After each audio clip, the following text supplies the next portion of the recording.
Pemirsa Oleh TV, berjumpa kembali bersama saya Winata dalam program Berita Terkini. Kali ini saya berada di ruangan Dekan Fakultas Hukum Universitas Formadewa dan saya akan mewawancarai Dekan FH Unwad, Bapak Profesor Dr. I Nyoman Putu Budiarto SHMH, berkaitan dengan akan dilaksanakannya pembatasan kegiatan masyarakat di Kota Denpasar. Mungkin dari sisi hukum mungkin Pak Dekan bisa memberikan, kita sapa dulu.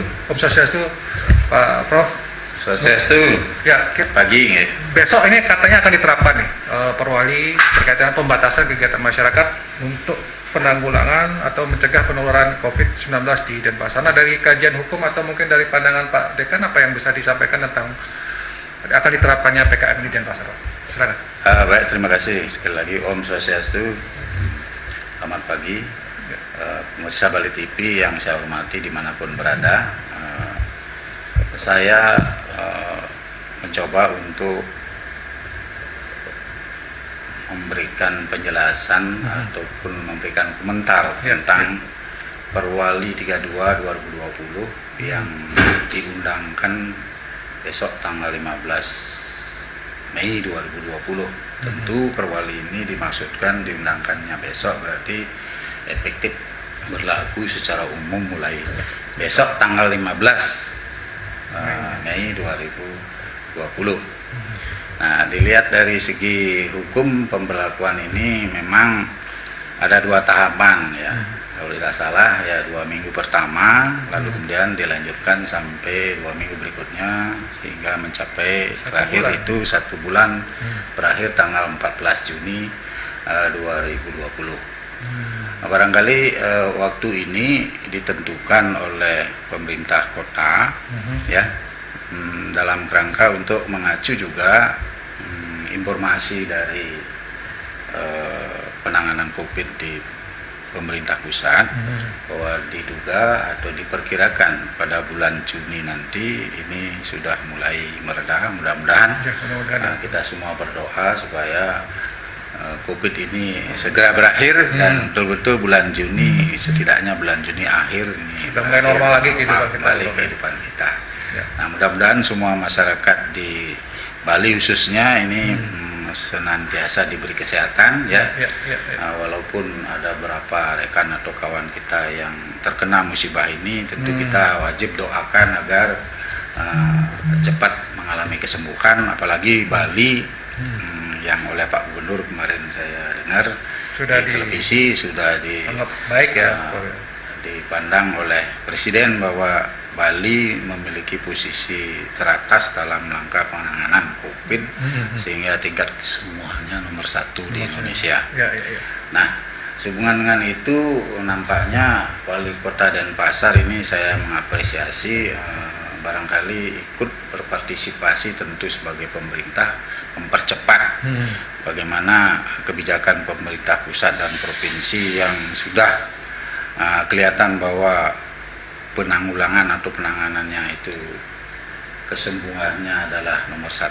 Lalu kemudian tentu ini oleh pemerintah Kota Denpasar diapresiasi dengan membuat sebuah Perwali nomor 32 2020. Nah, di Perwali ini saya cermati kan berlaku untuk umum ya, warga masyarakat Kota Denpasar dan juga tentunya warga lain dari luar Kota Denpasar yang ya memiliki hubungan atau akan beraktivitas ya atau masuk keluar dari Denpasar dan ke Denpasar. Tampaknya ini akan menjadi persoalan yang sangat krusial dalam penerapan PKM ini ya, Prof.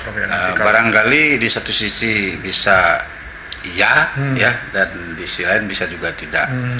Iya, saya katakan ketika ini dikaitkan dengan masyarakat yang berada di luar Denpasar lalu akan melakukan kegiatan di Denpasar atau dari Denpasar akan keluar, ini tentu akan sedikit merepotkan ya, agak ribet ya, merepotkan bagi petugas dan masyarakat umum sehingga ini memang memerlukan sebuah sosialisasi yang sedemikian. Jadi Prof menekankan pada perlunya ini disosialisasikan dengan betul-betul baik apa yang harusnya dilakukan, dipersiapkan bagi mereka ya, betul, yang betul itu harus sosialisasi.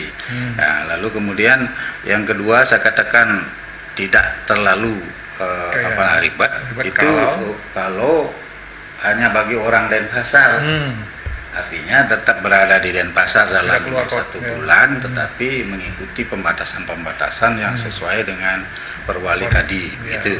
Nah, saya ingin mengatakan bahwa perwali ini membatasi 5 persoalan, 5 persoalan yang include di dalamnya adalah sebetulnya sudah diatur dilaksanakan oleh, sudah dilaksanakan oleh pemerintah. Nah, pertama adalah pembatasan dalam arti pembelajaran itu dilakukan di rumah. Ya, belajar di Nah, rumah. belajar di rumah ini sudah. Ya, Jadi saya kira ini tidak ada masalah karena semua siswa maupun siswa mahasiswa sekarang sudah belajar dari di rumah. pendidikan atau institusinya sudah melangsungkan pendidikan dengan daring atau online. Ya, Itu ya. saya kira tidak masalah. Lalu kemudian berikutnya yang itu adalah pembatasan kerja di kantor. Ya. Nah, pembatasan kerja di kantor saya klasifikasikan ada 2.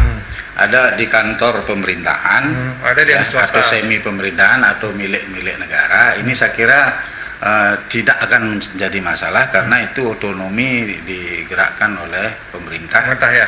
Sehingga ya mungkin pegawai bisa diaplus begitu ya, giliran bekerja.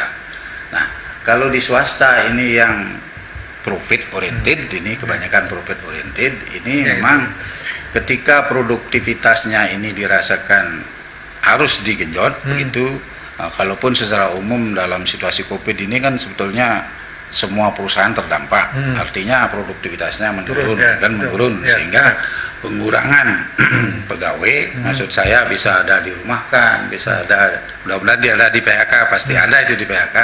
Lalu sekarang ditambah lagi dengan pembatasan kegiatan bekerja di kantor, itu kemungkinan perusahaan-perusahaan ini juga akan mengatur strategi lagi bahwa mengurangi lagi bagi tidak produktif, ini mengurangi lagi untuk bekerja mengikuti pemerintah, jadi aplusan begitu. Nah, ini juga berdampak pada penghasilan karyawan karena hitung-hitungan perusahaan itu profit itu kan per jam per hari begitu ya, per jam per hari gitu. 8 jam dengan berapa dan seterusnya. Nah, itu harus dihitung sehingga dengan pengurangan ini mesti akan dilakukan produktivitas, efisiensi akan didapatkan, sehingga yang menjadi korbannya adalah tenaga kerja atau karyawan. Mudah-mudahan tidak. Lalu kemudian ada pembatasan kegiatan di tempat umum. Nah, di tempat umum ini ada objek-objek wisata, otomatis ya sudah mulai menurun, kemudian di lapangan dan lain sebagainya ya. Ini memang saya kira tidak akan banyak mengalami kendala sejauh para pihak yang mengelola objek maupun tempat umum ini memang sudah memahami betul sehingga tidak terjadi adu argumentasi dengan pengunjung ataupun dengan mereka masyarakat yang ingin ke tempat umum itu. Karena itu semua pihak ini harus memahami dengan sangat baik. Lalu kegiatan keagamaan, baik agama apapun ini dibatasi semuanya. Oleh karena itu tidak saja orang yang mau bersembahyang atau melakukan yajnya yang memahami ini, tetapi juga yang muput bangku depan itu, lalu kemudian ustadz itu harus ini juga harus memahami, sehingga ketika diundang atau dimohon untuk memuput ya otomatis dia menyampaikan hal yang serupa dengan perwali ini untuk menunda atau membatasi dan segala macam.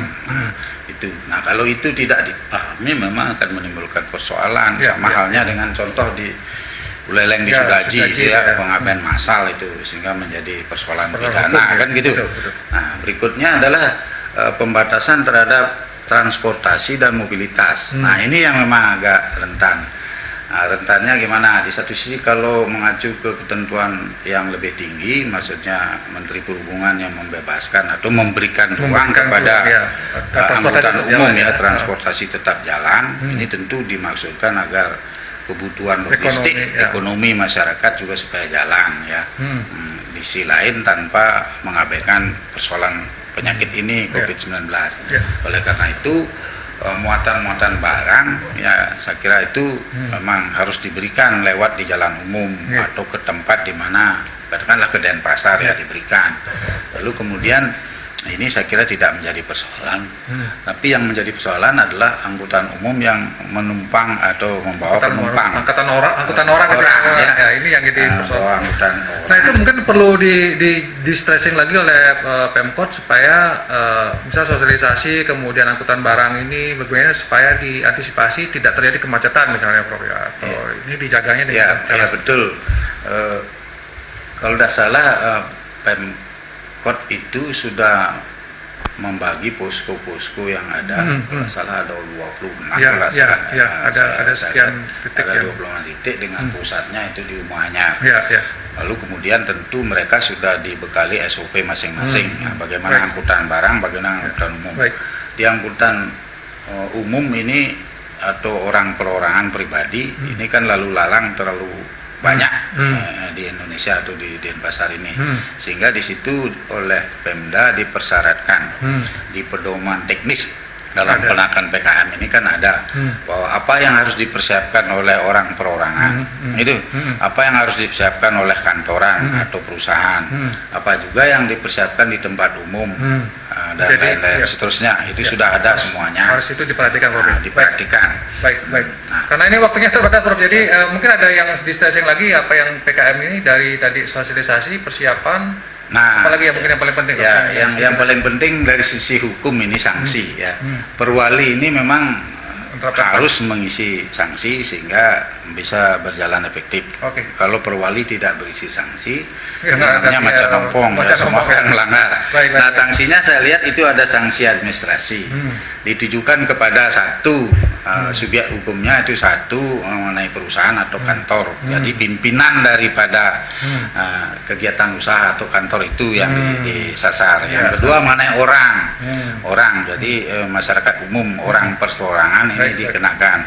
Kemudian lalu yang ketiga ini sebetulnya juga dikenakan kepada badan usaha itu sendiri, badan usaha sendiri. Nah, kalau nanti ada yang melanggar, itu berarti dikenakan sanksi administrasi, bisa pencabutan izin usaha, atau penutupan kegiatan usahanya, lalu diperingati lisan, dan lalu kemudian disuruh pakai masker kemudian disuruh putar balik disuruh putar balik, tidak boleh keluar tidak boleh masuk. Sanksi-sanksi yang sudah disiapkan ini harus tetap diterapkan, karena kalau tidak nanti jadi macan ompong. Baik, terima kasih Prof atas waktunya. Saya kira ada beberapa penting yang bisa disampaikan, dan mudah-mudahan PKM ini bisa menghambat penyebaran virus di Kota Denpasar, dan Denpasar bisa bebas dari virus dan hidup kita bisa normal lagi ya, Prof ya. Baik, terima kasih Prof. Dan demikian tadi wawancara saya dengan Dekan Fakultas Hukum Universitas Warmadewa, dan mudah-mudahan ini bisa menjadi sesi yang penting juga buat pelaksanaan PKM di Kota Denpasar. Sampai jumpa di berita terkini berikutnya. Terima kasih.